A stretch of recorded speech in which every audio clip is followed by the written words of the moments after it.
Question 31, which is about the principal amount. We are to find principal amount which is represented by P that will earn interest. Interest is represented by I, and that is $1640 at rate of 5%. Rate is denoted by R, that is 5%. And then we have time, which is 4 years. So if I use these values in the formula, which is I is equal to PRT divided by 100, I will get the value for P as I is given 1640. Principal amount is to be found. R is 5% and T is 4 years and 100 as it is, which is representing the percentage. And to get the value of P, I need to shift all the values on the one side of equation.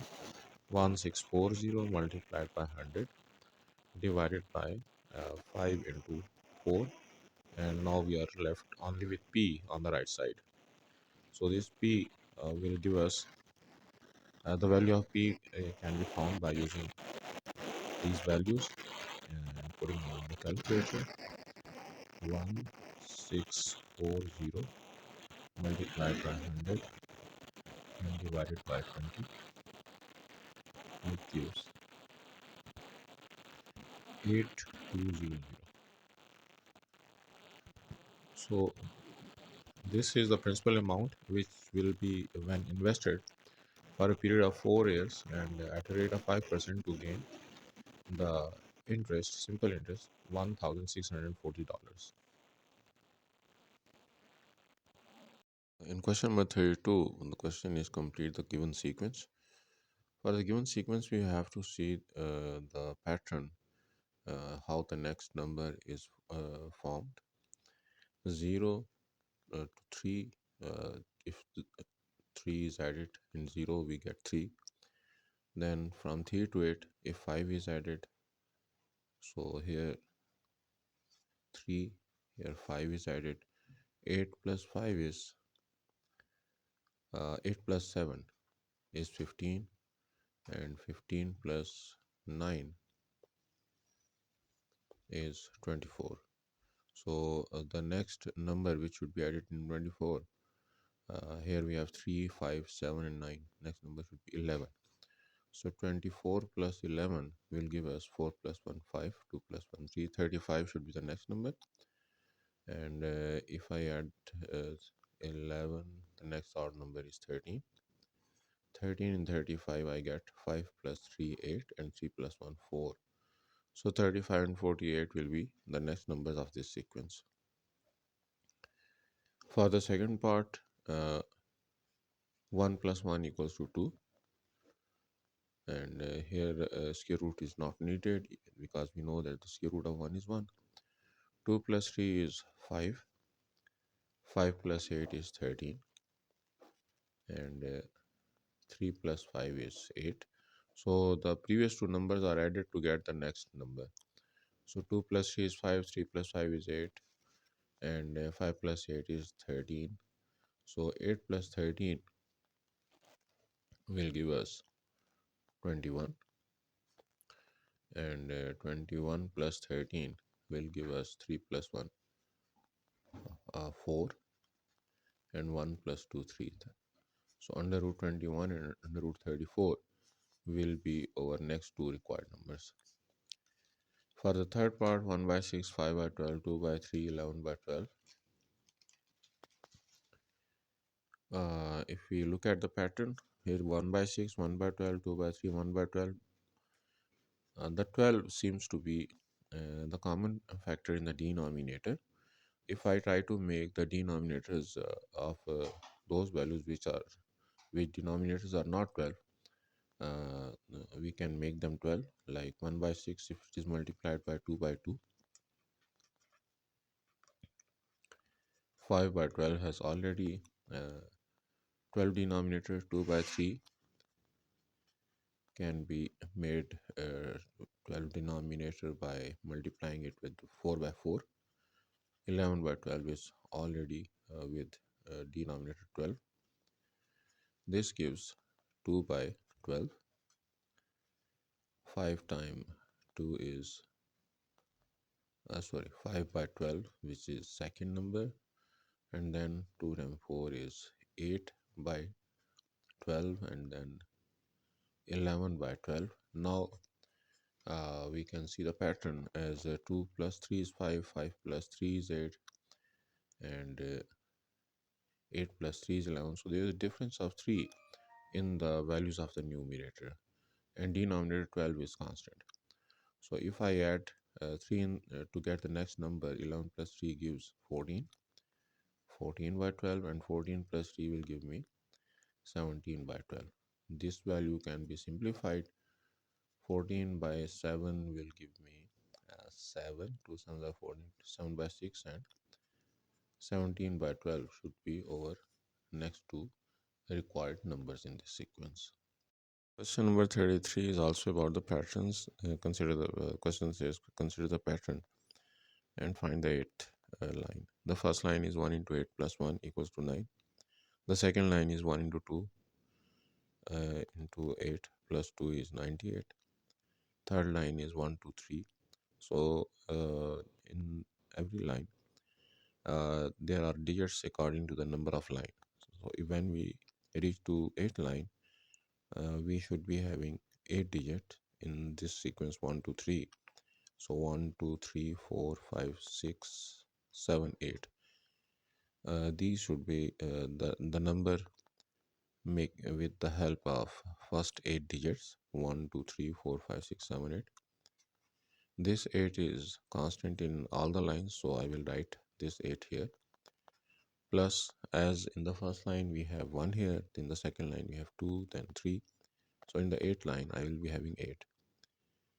And in the right side, the digits are in the reverse order. Like in the first line we have 9, the second line there is 9 8, and then in third line 9 8 7. So in 8th line there will be 8 digits, but in the reverse order from starting from 9 9 8 7 6 5 4 and 3 and 2. So how many digits do we get? 1 2 3 4 5 6 7 8. So this should be the answer as the 8th line of this sequence we are forming. Question number 34 says that the scale on map is 1 centimeter is representing 500 meter. So for 8.6 centimeter road on map, find the actual length. Now this can be done easily, as conversion factor is given to us 500 meter.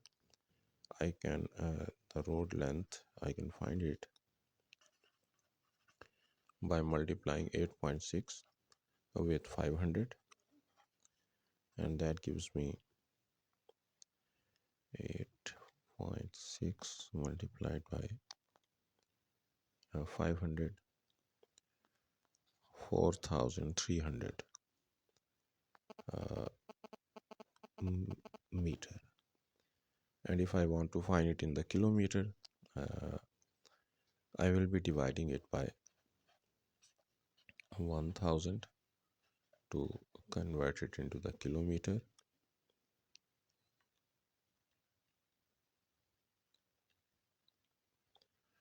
This is 4.3 kilometer. So if there is 8.6 centimeter on the map, it will be representing 4.3 kilometer in actual. Now the part B says that the parameter of the square lake is 8.4 centimeter. So we know that the square shape has equal length and breadth. So if the parameter is 8.4 centimeter, each length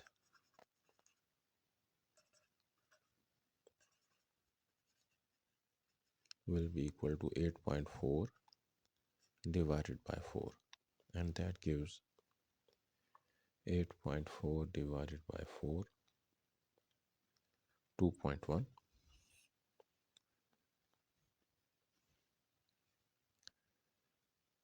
Now this 2.1 centimeter is on the map, and if I want to get the actual length.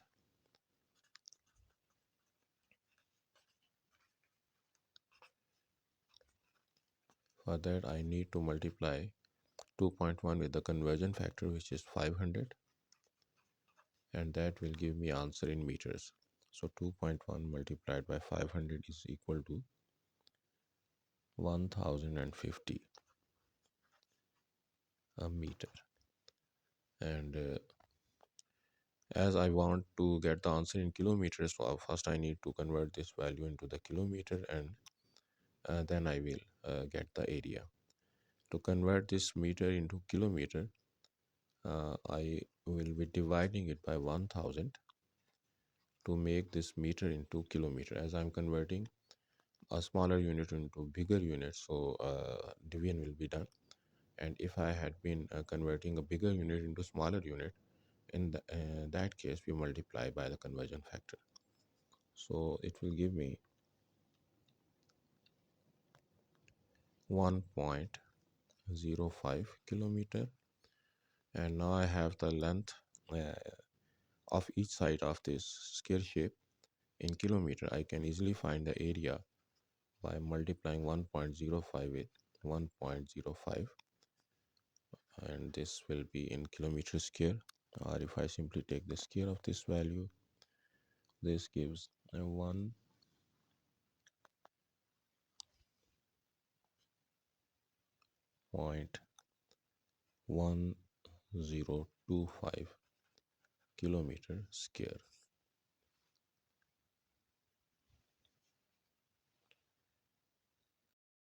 Question number 35 says that we have a pattern in which the first square is made of 4 toothpicks. The second figure, this has been made with the help of 12 toothpicks, but it consists of 4 squares. The third figure is made of 24 toothpicks and it contains 9 squares. And this is how this goes on. P is the number of points, or you can say poles, where 2 or more than 2 toothpicks are joined.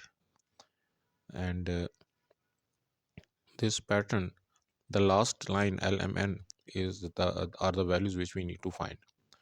Now if you look at the first pattern, 4, 12, 24, and 40, here I can see that 4 and 12 are has a difference of 8, then 12 and 24 has a difference of 12, and 40 and 24 has a difference of 16. So there is a difference of 4 units. So if I want to find the next number, 16 plus 4 will give me 20, and when 20 is added into 40, the value of L I will get is 60. So 60 should be the next number. And to guess the next number in this sequence, 1, 4, 9, 16, they all are perfect squares.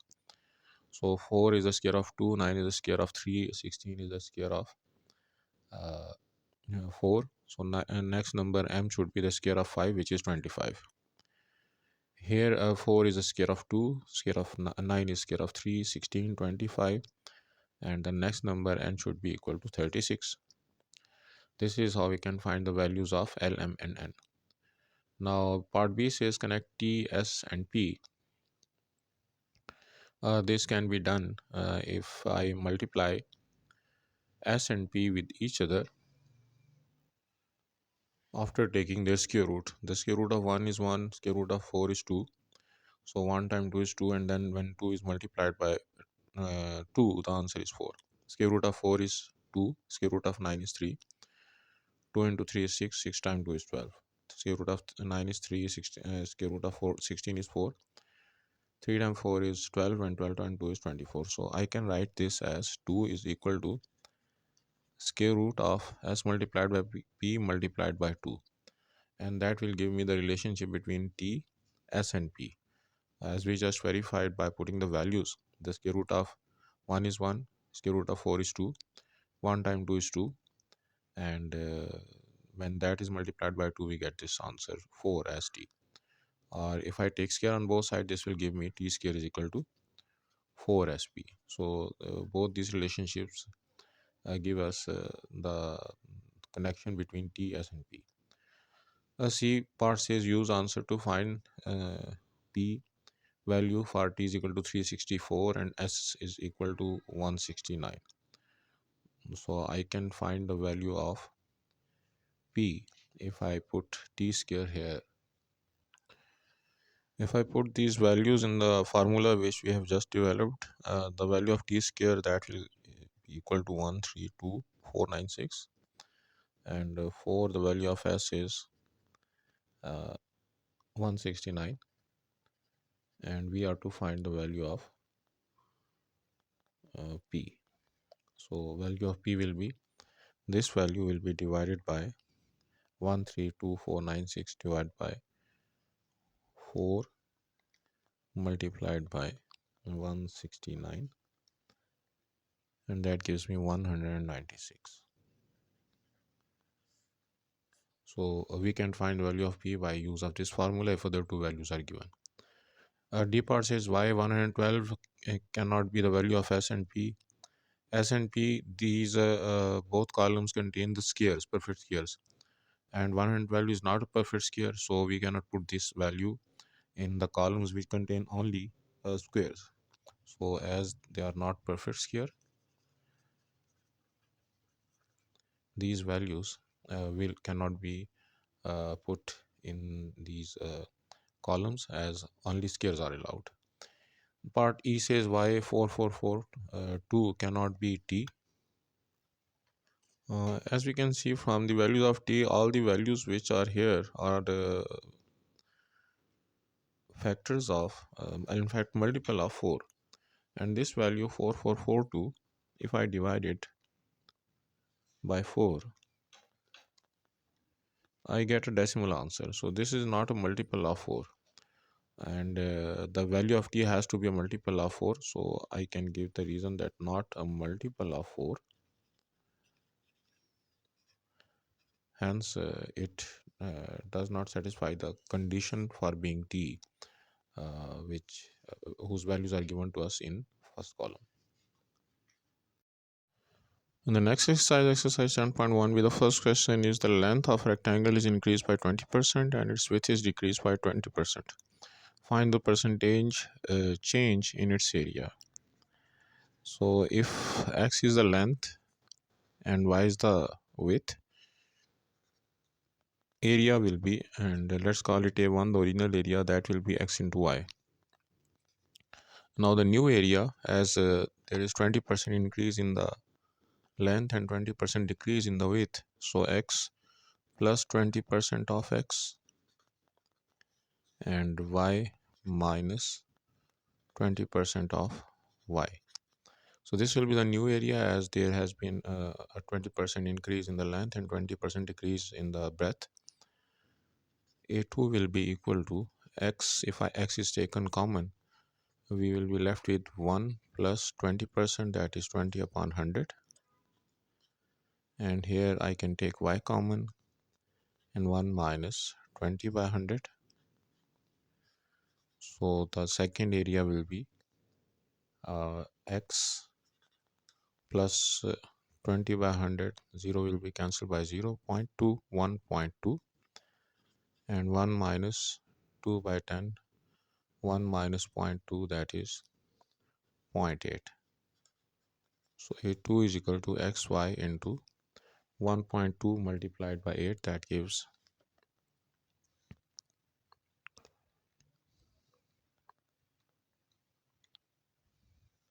0.96. Now x into y was originally was the original area, so I can put this value xy equal to the first area and 0.96.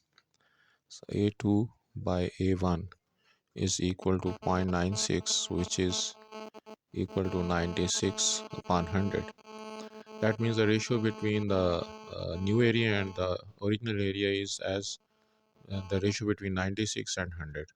So this clearly gives that there is a 4% decrease in the area, as A2 is corresponding to 96 and the original area is corresponding to 100. So a decrease of 4% in the new area.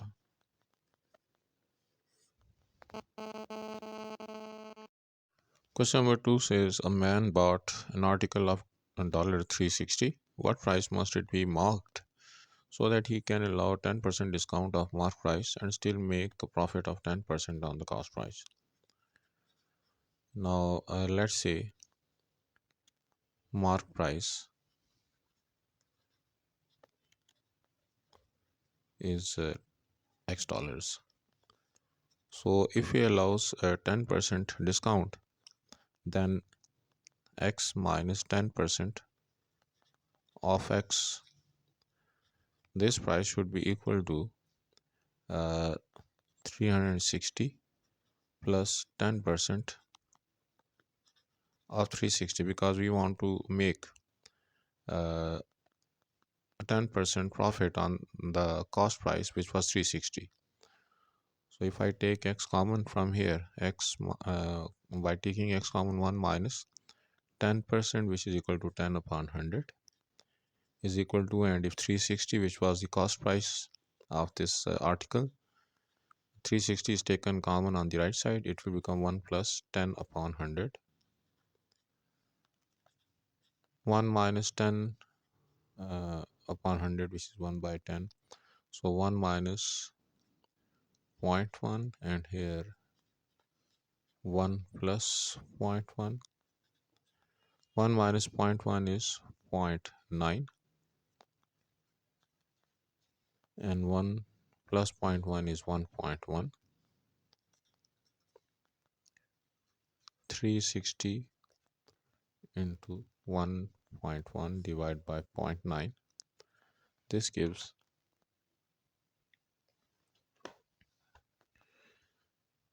360 multiplied by 1.1 divided by zero point 0.9, 440. So the mark price should be $440 so that he can allow 10% discount, but even then he will be making a profit of 10%.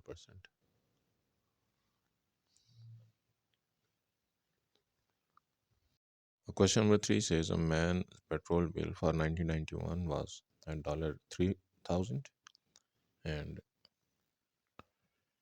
in 1992 petrol price was increased by 20% and his petrol consumption increased by 20%. Find his petrol bill. So there are now two factors which are affecting the price. Uh, First is the increase in the price. Increased price will be 3000 plus 20% of 3000. This will give 3000 common 1 plus 20%, 20 upon 100, and that gives, if I use calculator, 1.2, because this value is equal to 1.2. 1.2 multiplied by 3000, which makes it 3600. So due to the increase in the price, the new price will be $3,600, and the consumption has also increased, which will also affect the price. So increased price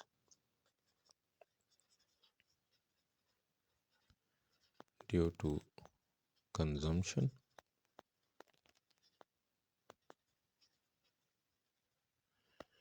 Now we will increase this 3600 again by 20%.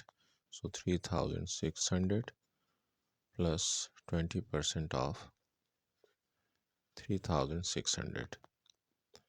So this will give 3600. This can be taken common, 1 plus 20%, which is 20 upon 100. And this will also become 1.2, 1 plus 20 upon 100.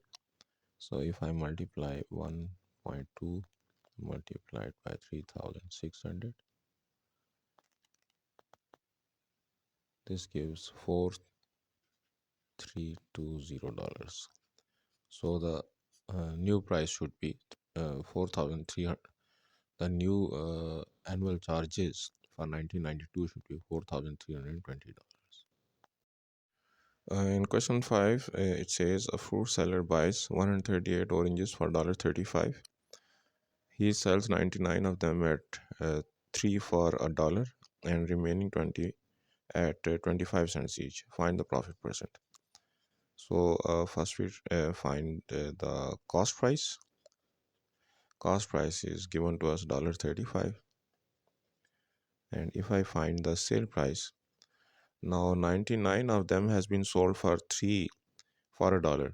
So the total price of these 99 will be 99 oranges will be 99 upon 3 as which will be $33, and as 3 of them are being sold for a dollar, so 99 divided by 3 plus remaining oranges are 138 minus 99, and the sale price of each of them is 25 cents, which can be written as 0.25. This gives 99 by 3 is 33, which is the price of these 99 oranges, and the remaining oranges are 138 minus 99.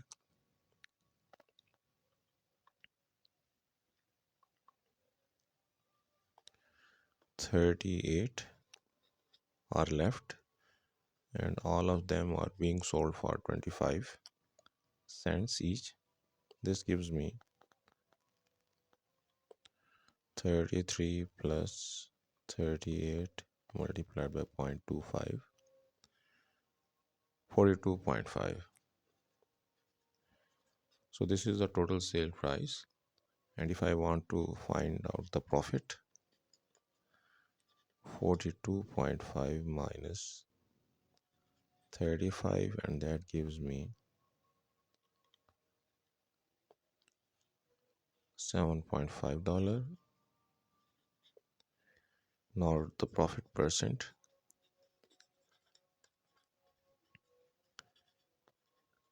is equal to profit divided by cost price multiplied by 100, which is equal to 7.5 divided by 35 multiplied by 100. So divided by 35 and multiplied by 100, which is 21.4%.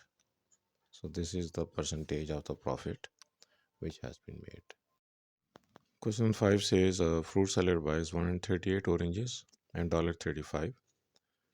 So the cost price is $35.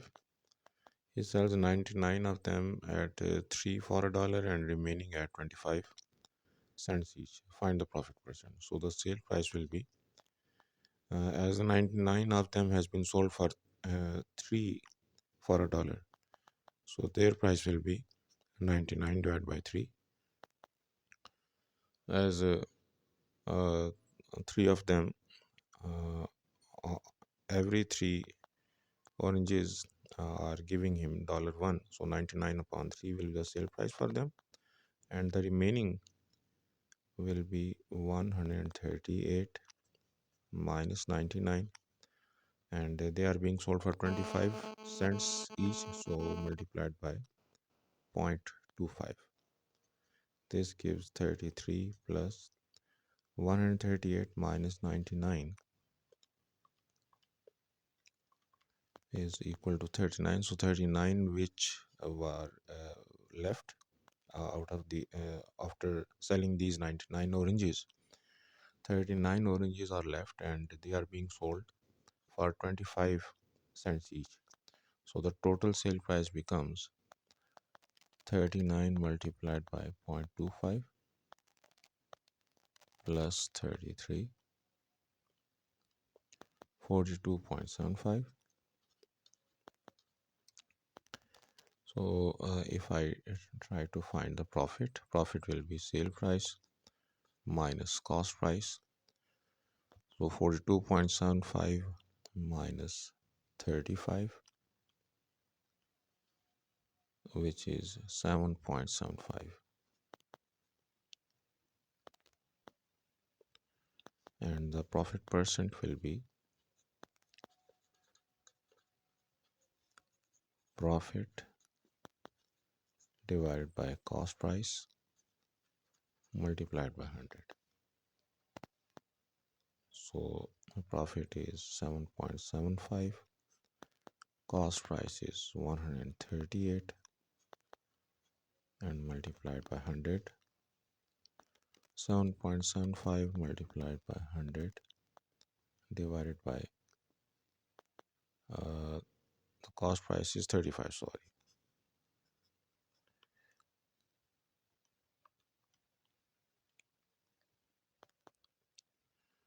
7.75 multiplied by 100 and divided by 35.